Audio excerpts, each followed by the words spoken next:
Open your email and look at who is in your contacts. That list is the reason this episode exists, and it is still the reason attacks work today. Because the two most destructive things that ever came out of an inbox did not break into anything. They asked politely, in the voice of somebody you trusted. One of them reached, by the estimates made at the time, around 45 million machines. In a day. And when police finally found the person behind it, they discovered something worse than a criminal. They discovered there was no crime. In the next half hour, how a document turned an email program into a distribution system, why one man went to federal prison and the other walked away completely free, and what both of those outcomes still cost you. This is not a story about clever code. It is a story about trust and about a legal system that had not noticed the world had changed.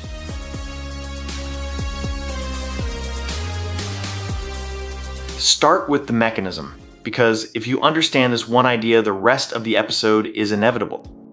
A computer virus, at the point we are talking about, faced a very boring practical problem. Distribution.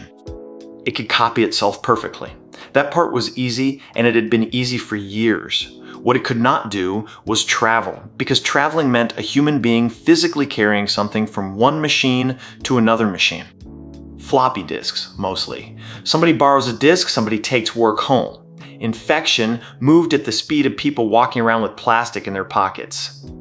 Which is slow. Slow enough that outbreaks stayed local, slow enough that the people cleaning them up could usually keep pace with the thing spreading, and slow enough that most of them never made the news. Then, over the 1990s, two things arrived in the same office at the same time, and neither one was dangerous by itself. The first was email that everyone used all day for ordinary work, not a novelty anymore. Infrastructure. The second was the address book, a permanent, machine-readable list of everybody you communicate with, sitting on your own computer, already sorted, already verified by the simple fact that you put them there. Put those together, and the distribution problem is solved, not partially, completely.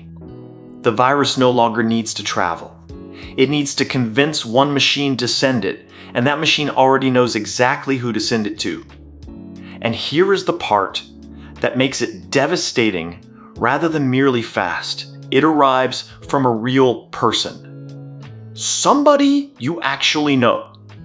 Every instinct you have for spotting a stranger is useless because it is not a stranger. The sender is your colleague, and the sender is not lying. Their machine really did send it. That is the whole trick. Not a technical exploit, not a flaw in anything, not a clever piece of engineering.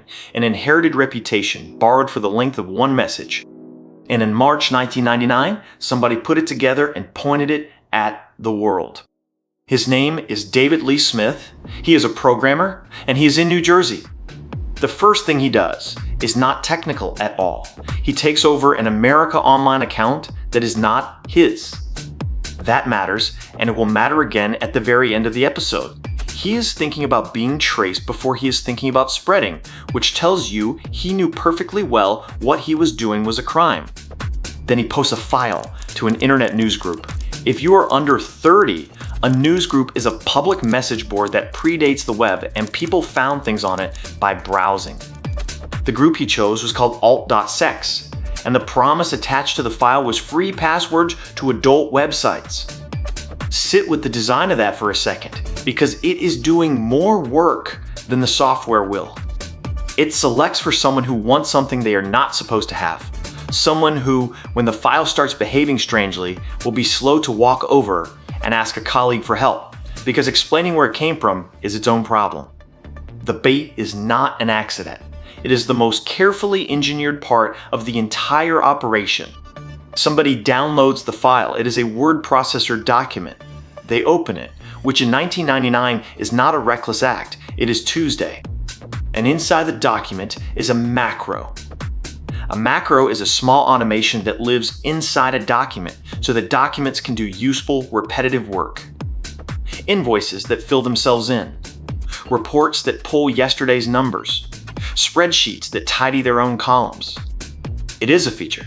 It was requested by customers. It is in the product because businesses asked for it, and it worked exactly as designed. What the macro in this document does is reach out of the document into the email program installed on the same machine and start sending. The document is not supposed to be able to do very much. It turns out it could do quite a lot. Specifically to the first 50 addresses in the address book. 50. Not everyone. And that number is the reason this is a story rather than a footnote. Because think about what 50 does. Every infected machine produces 50 more attempts. Each of those, if it lands, produces 50 more. That is not addition. Each generation multiplies, and the generations happen in the time it takes somebody to check their inbox after lunch. It began spreading on the 26th of March, 1999. And what broke was not the machines. The machines were fine, which surprised people at the time and is the detail everyone forgets. What broke was the mail itself. Corporate mail servers are built for a certain volume of traffic. Every server in an affected company was suddenly handling an enormous multiple of that all at once, generated from inside. Some organizations took their entire mail system offline deliberately because switching it off was the only lever they had. That is a remarkable decision to make in 1999, and hundreds of places made it inside the same week. The FBI's figure is more than 300 companies and government bodies affected and damage in excess of $80 million. I want to be exact about that number because I am going to be much more careful with the next one.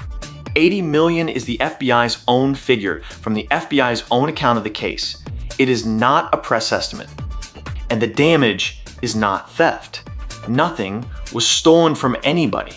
It is the cost of an entire industry stopping work for several days and then paying a great many people to clean up afterwards, which is a kind of loss that never makes a satisfying headline. As for the name, the FBI's account says the virus was reportedly named after a dancer Smith knew in Florida. Reportedly. That is the FBI hedging, and if they are hedging, then so am I. It is the detail every retelling states as fact, and the primary source will not. Now, the investigation, which is genuinely the most interesting technical passage in this episode. Because remember what he did at the very start. He used somebody else's account from a place that was not his home to post something anonymous to a public board that anybody in the world could read. On paper, that is a reasonable attempt at not being found. It took the authorities about a week. Not because he made a dramatic mistake, but because of something people still get wrong about digital anonymity today. You are not being tracked by one identifier that you could find and remove. You are being tracked by the overlap of a dozen small ones, not one of which is conclusive on its own, and most of which you have never heard of. Documents carry information about the software that made them. Accounts carry records of where they were used from. Providers keep logs because logs are how you run a network. Any one of those is weak evidence, and a defense lawyer would take it apart in an afternoon. All of them pointing at the same person at the same time is not weak at all. The FBI describes it as tracing the electronic fingerprints of the virus, which is a nice phrase for everything leaves a trace and traces combine. He was arrested in northeastern New Jersey on the 1st of April, 1999, 6 days after it started. He pleaded guilty on the 9th of December that year in both state and federal court. There was no trial, and the reason there was no trial is that by then there was nothing left to argue about. And then, in May 2002, he was sentenced to 20 months in federal prison, fined $5,000, and given 3 years of supervised release afterwards. 20 months. Hold that number, because in about 10 minutes, I am going to give you a comparison that makes it look enormous. What I want you to notice about this whole sequence is how ordinary it is. A crime was committed. It was investigated. Somebody was charged and sentenced. That sounds like the least remarkable observation anybody has ever made about a criminal case. In about 10 minutes, it is going to become the single most remarkable thing in this episode. Because 13 months later, the same trick, done bigger, produced none of that. The 4th of May, 2000. An email arrives. The subject line is 2 words. I love you. The body of the message is 1 line, and it is the most effective sentence in the history of malicious software. Kindly check the attached love letter coming from me. And I want to be honest about why that works, because the easy explanation is that people are stupid, and the easy explanation is wrong. It does not work because the recipient believes a stranger loves them. It works because it comes from somebody they know, a colleague, a friend, your sister. And now there is a small, urgent, socially charged question in your head that has nothing to do with computers. What is this? Is this a mistake? Is this meant for me? Do they think something about me that I did not know? You have to look. Almost anybody would look, and the ones who would not are simply people. It was never going to work on. Then there is the attachment, and here is the detail I most want you to take away from this whole episode. The file name read loveletterforyou.txt.vbs. On a default Windows configuration at the time, the system hid the final extension. So what the human being saw was loveletterforyou.txt, a text file. The single most harmless thing that exists on a computer. Text files do nothing. Everybody knows that. It was not a text file. The real extension, the one being hidden to make the screen look tidier, was the one that made it a program. So the deception is not in the file. The deception is being performed helpfully by the operating system for the user's own convenience. That is worth being angry about even now. The setting existed because full file names looked cluttered. And what it produced was a world in which the most basic safety question a human being can ask about a file, what kind of thing is this, had already been answered wrong on their behalf, silently, by default, for tidiness. The rest follows the Melissa pattern and then goes further. Where Melissa took the first 50 addresses, this one goes to the entire address book. Everyone, all at once. And it does not only travel, it overwrites files on the machine. It lands on, including image and media files, which for a lot of people in 2000 meant every photograph they owned. There were no phones full of automatic backups. There was no cloud to sync to. For an enormous number of households, that was simply the end of those files, permanently, with no version of them anywhere else. By the estimates made at the time, it reached around 45 million machines within about 24 hours. Roughly a tenth of the computers connected to the internet. I am going to keep saying by the estimates made at the time, and I would like to explain why, rather than just doing it. Nobody audited this. There was no court finding, no regulators count, no measurement infrastructure anywhere in the world that could have produced a real figure, even if somebody had wanted one. The numbers you have heard, 45 million machines, billions of dollars in damage, are contemporary press estimates, repeated until they hardened into facts. They are probably the right order of magnitude. They are not measurements, and this channel is not going to launder one into the other. What is not in doubt is the shape of it. Parliaments took their mail offline, so did large parts of the corporate world on more than one continent, within hours of each other, which is not the kind of thing that gets misremembered. The trail led to Manila, and to a student at AMA Computer College named Onel de Guzman. He was 24.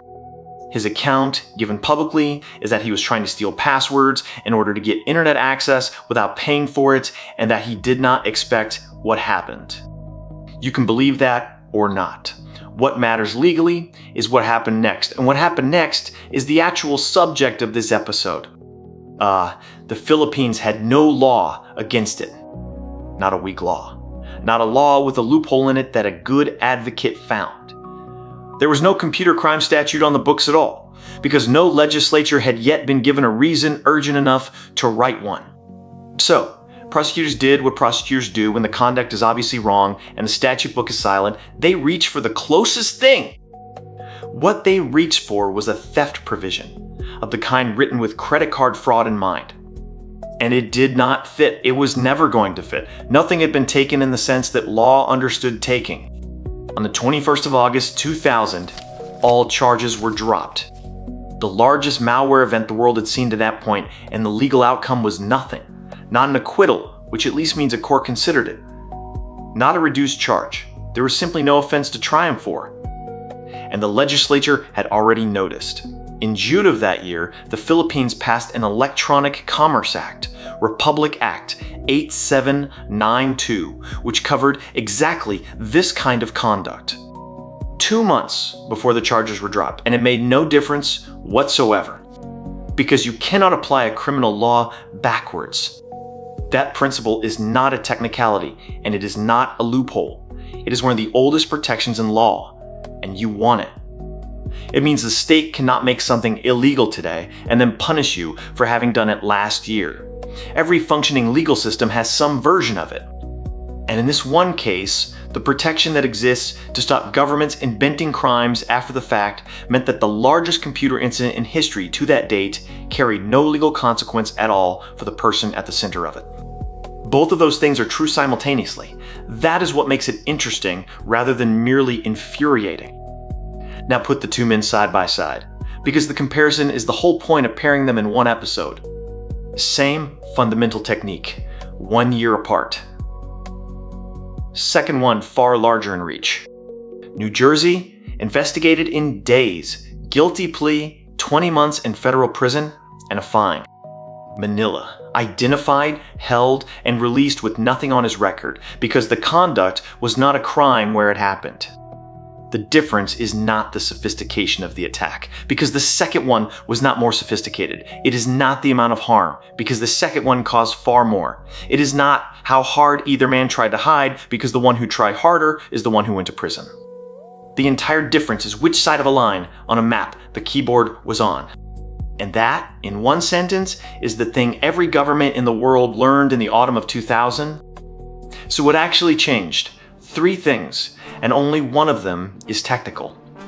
The first is law, and it moved faster than law usually does. Through the early 2000s, country after country wrote computer crime statutes, and cross-border cooperation frameworks followed close behind because an offense that is only a crime in some jurisdictions is not really governed anywhere. This case is the standard worked example of why. It is difficult to argue for the urgency of a computer crime law in the abstract. It is very easy when the alternative is on the news. The second change is in the software, and it is smaller and more specific than people assume.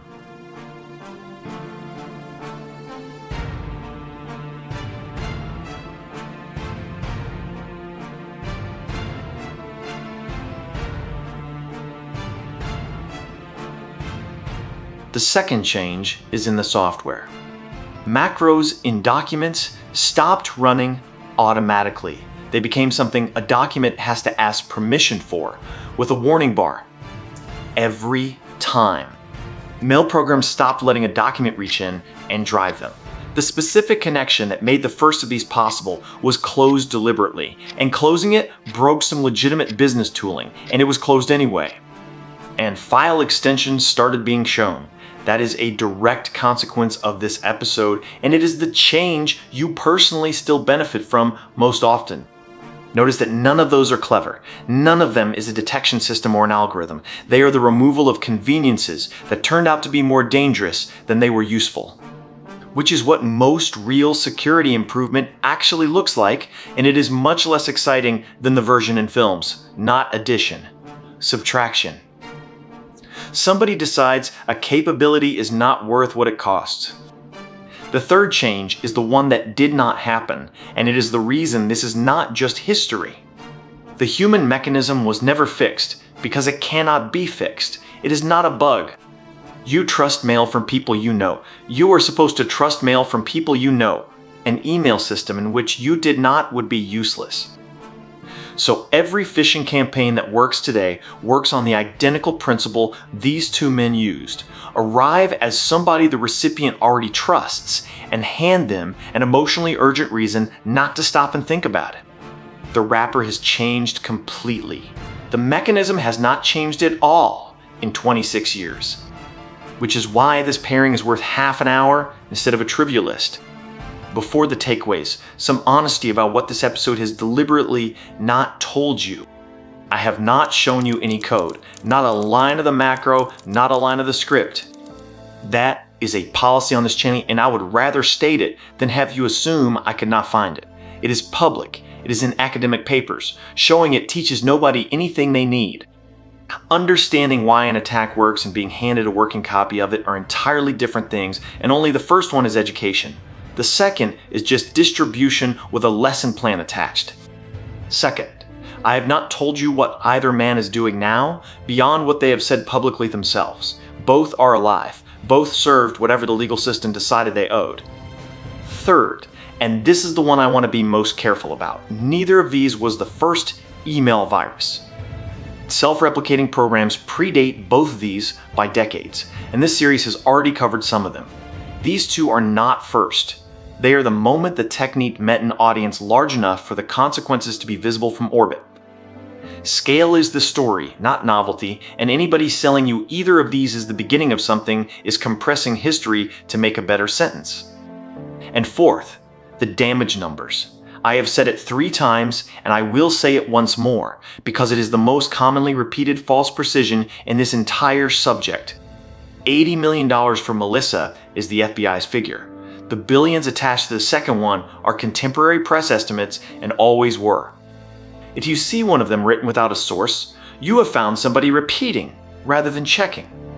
4 things you can use, and the first one you can do in about 30 seconds after this video. 1. Check that your system is showing you full file extensions and turn it on if it is not. It is a setting. On Windows, it is in the File Explorer's View options. On a Mac, it is in the Finder Preferences under Advanced. The specific attack that setting defeated is 26 years old. The category is not. Something that looks like a document, a picture, or an invoice and is quietly a program instead is still, today, one of the most common ways a machine gets taken over. 2. Treat familiarity as the thing being exploited, not as evidence. When something unexpected arrives from someone you know, the fact that you know them is not reassurance. In this exact class of attack, it is the attack. It is also the easiest thing in the world to check, and it costs nothing. One message on a different channel. Did you send me this? That single question, asked by enough people, would have stopped both of these events dead in an afternoon.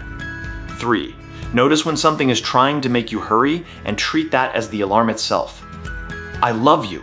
Your account will be closed. The invoice is overdue. Your delivery failed, and here's the form. Every one of those is engineered to make you act before you think, and manufactured urgency is the only ingredient all of them share. It is a more reliable warning sign than anything technical because the attacker cannot remove it. If they let you take your time, most of these stop working. 4. And this one is not about your machine. If something matters to you, it needs to exist in 2 places.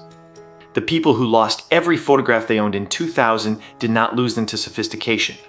They lost them because the only copy lived on 1 hard drive. That is still true, and the modern version of that sentence is ransomware.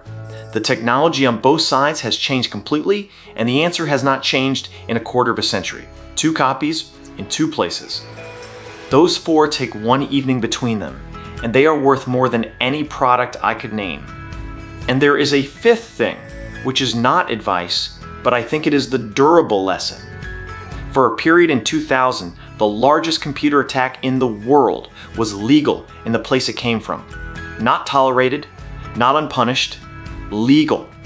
Every new technology has a window like that, where behavior is possible before anybody has decided what that behavior is. Not permitted, exactly. Just undescribed, because nobody is needed to describe it yet. We are in several of those windows right now, and you can usually feel which ones they are. When you next hear that something troubling is not actually against any rule, that is not the end of the conversation. In this story, it was the beginning of one. Next episode, we go backwards, to the beginning of the whole idea. Creeper in 1971, which did nothing at all except print a message on the screen.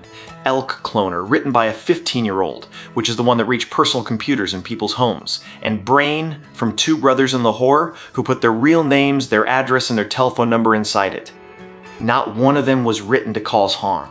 Every single one did. That is next week on Dark History of the Internet. If this was worth your time, following the channel is what keeps the long version being made. I am Niels. Thank you for the half hour. One more section, because there are two questions that always come up, and both deserve straight answers. The first is whether either of these people was some kind of genius, and the answer is no. And it is important that the answer is no. Neither attack was technically advanced even by the standards of its own time. Both used features that were documented, supported, and working as designed. The insight in both cases was social rather than technical. Understanding what a person will open, and more importantly, who they will open it for, and what emotional state makes them stop checking. Which is uncomfortable because it means the barrier to doing this was never expertise, it was willingness. And that has consequences for how you assess risk generally. The dangerous person is not necessarily the technically skilled one. This entire episode is two people who understood email etiquette rather better than they understood software. The second question is why the companies whose products were involved were not held responsible in any meaningful way.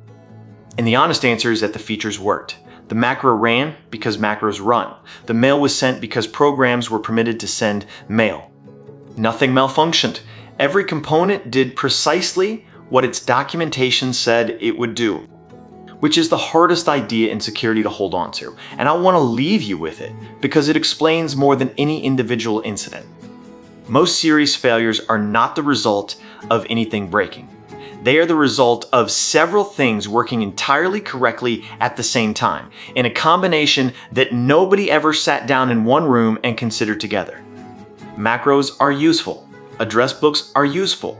Hiding extensions makes the screen tidier. 3 reasonable decisions made by different teams for good reasons. Nobody chose the outcome. The outcome was implied by the 3 of them together, and it sat there implied for years before anybody noticed. That is why security work is so much about combinations and interfaces and so little about the individual pieces, and it is also why it is genuinely hard to do in a large organization where different teams own different pieces. And it is why the fixes afterwards were removals. Break the combination and the danger goes, even though every single ingredient stays useful. Now, one more time on the legal question, because I have seen a lot of confident nonsense written about it. The charges in Manila were dropped for lack of an applicable offense. Contemporary reporting also records that they were dropped for lack of evidence. Both reasons appear in the record from the time, and I am giving you both rather than picking whichever makes the cleaner story. What is not in dispute anywhere is the underlying condition. The statute they reached for had been written for something entirely different, and the statute that would have fitted the conduct did not exist on the date the conduct happened. If you want to check any of this, the FBI publishes its account of the Melissa case, the Department of Justice published the sentencing, and the news reporting from August 2000 is all still online. Those are in the description. I would rather you check than take my word for it. And there is one last detail from the Melissa case that I have been saving, because it is the human note in an episode about systems. He did not spread it from his own account. He took over somebody else's, specifically so it could not be traced to him. Ho! So he understood attribution. He had thought about being found. He took a real precaution. It bought him 6 days. That is the number to remember. If you are ever tempted to believe that being careful online is the same thing as being invisible. He was a programmer, he was thinking about it in advance, and it bought him 6 days. The traces are not one thing you could find and delete. They are dozens of small residues left behind by systems that were never designed to watch you and that record things anyway, because recording things is simply how systems are built. That was true in 1999 with dial-up and news groups. Consider how much more of it there is now on the device in your hand, and how much of that is generated by things you would describe as conveniences. I am not saying that to alarm you. Most of it is benign, and some of it is genuinely protecting you. I am saying it because the mental model most people carry around, that anonymity is a thing you can switch on before you do something, is exactly the same wrong model he had, and he was a programmer thinking about it deliberately. 2 men, 1 technique, 1 year apart. One went to prison and one went home. Neither outcome had much to do with what they did. Both had everything to do with where they were standing. Next week, Creeper, elk cloner, and brain, the three that came first, and the 15-year-old. Written as jokes, as experiments, and in one case with the author's own address printed inside. None of them meant harm. All of them caused it. See you then.